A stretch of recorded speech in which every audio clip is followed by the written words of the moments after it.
This is the third, at least, sending unit for the motorhome. This one I ordered from a company that I thought specialized in classic stuff, old stuff. Turns out he's just a reseller.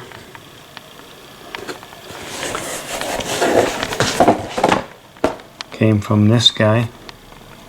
Took 4 days from the time I ordered it to get it to the post office.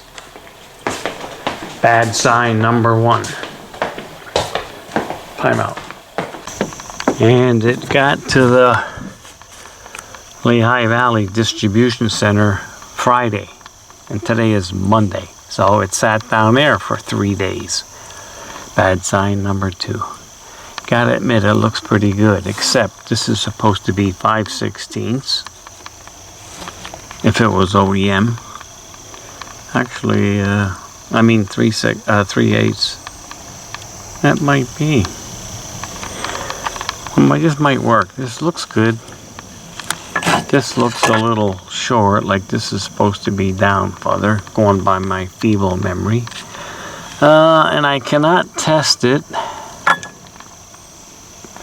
because my meter needs a battery, which I partially have in. Alright, let me see if I can finish this out without getting another 10,000 interruptions. This is out of specification, and I've already tweaked it a great deal.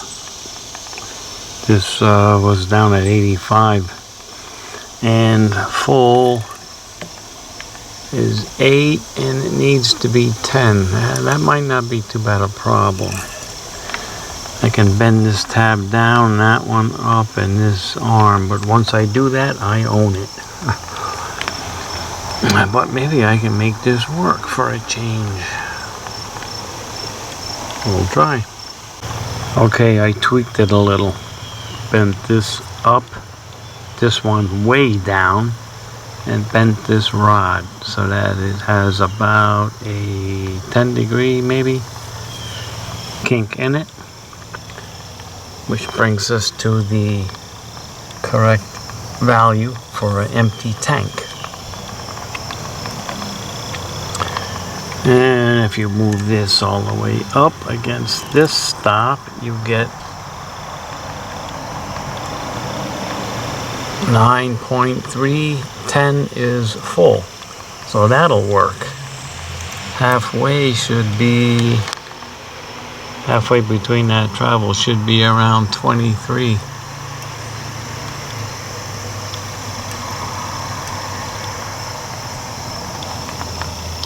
That should work.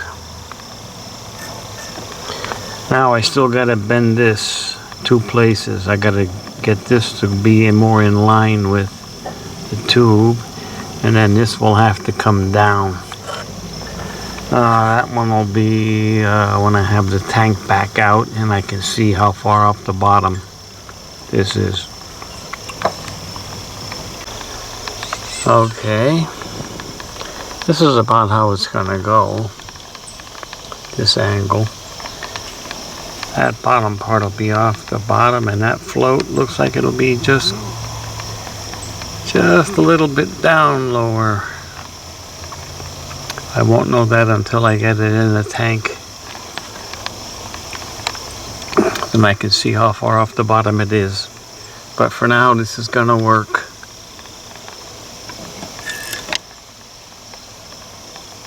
Full. Empty. Okay.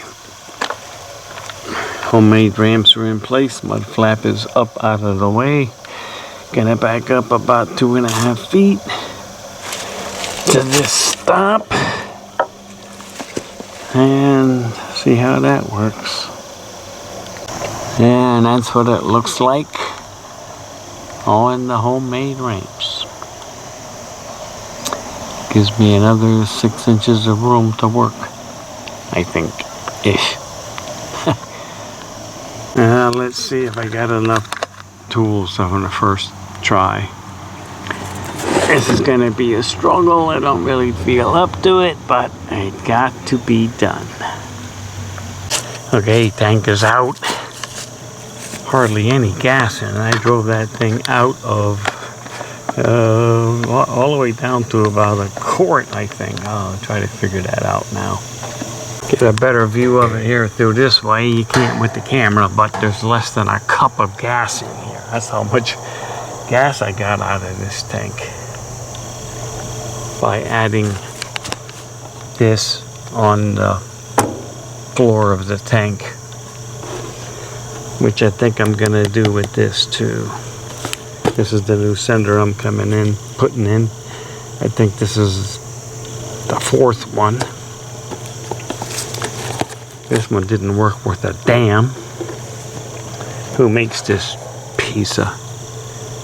Yeah, I don't blame them for not putting their name on it. This one's a little bit better looking and adjustable. Let me get it out. Okay, I rebent that a couple of times to getting it to 65 with this pretty much in line with the pickup. Now I gotta get this down to about here. Put it in, see what we got.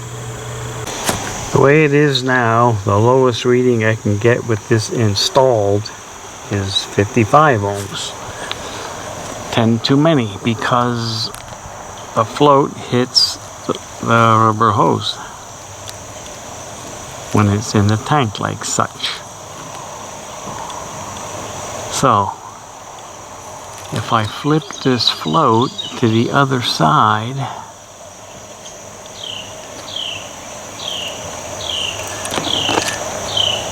should clear it. Let's do that and try it. This thing's a piece of work. Okay, 65, floats all the way down. Lots of room around it. And this way full is 9-ish. Should be 10, that should not be a problem. Okay, let's put this in the tank, see how it looks, and then take it back out and put it on the motorhome and see what the gauge says. It better be right. It's in. 64, 65 is the spec.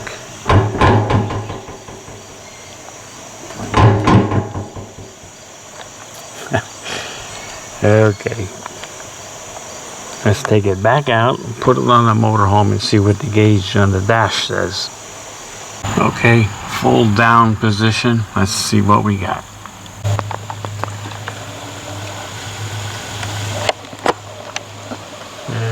It's just a tick below E.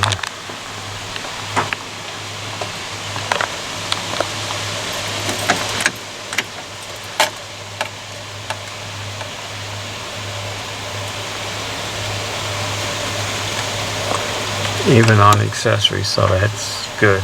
All right, let's go flip that over and take another reading.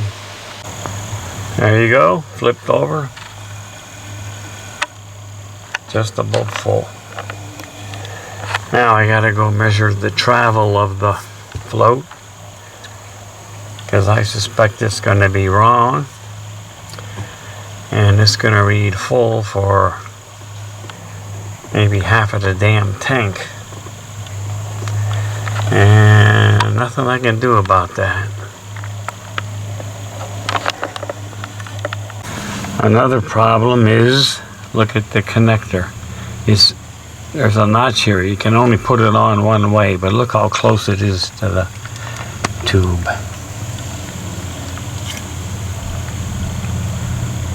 I'm gonna have to son of a... Gonna have to notch this away a little. Okay, whittled it away. If you can see, I hope, right there.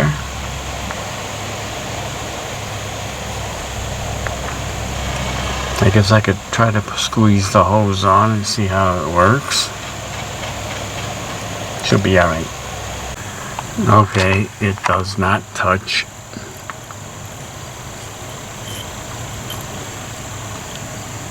You can see daylight through there if you got good eyes. Alright, enough. I gotta eat something before my head falls off. These are at a angle to this. These are not.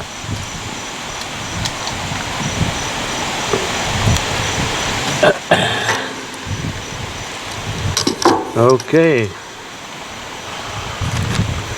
Once again, the OEM stuff is better than what they want me to put on. Okay, put it back in. This sender, made in Taiwan. So was the tank. Okay, let's get it in. Okay, it's in, everything's in, ready to go. Looking straight at the gauge. A little bit below E. Is pretty much dry.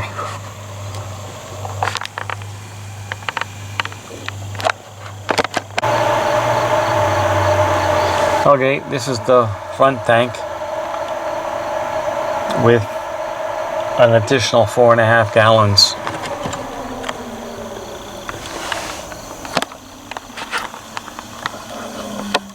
It should be somewhere around half or a little bit over, maybe. I don't, gotta go check.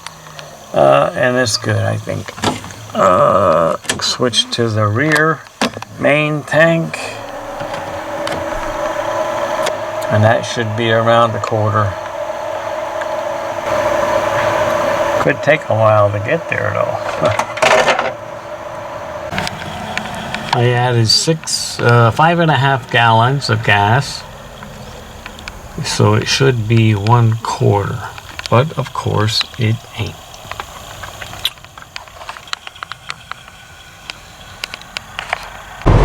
Added more gas to the rear tank. We should have 11 gallons, 1/2 a tank, but the gauge will read a little over 3/4. Kind of a windy day for this drive.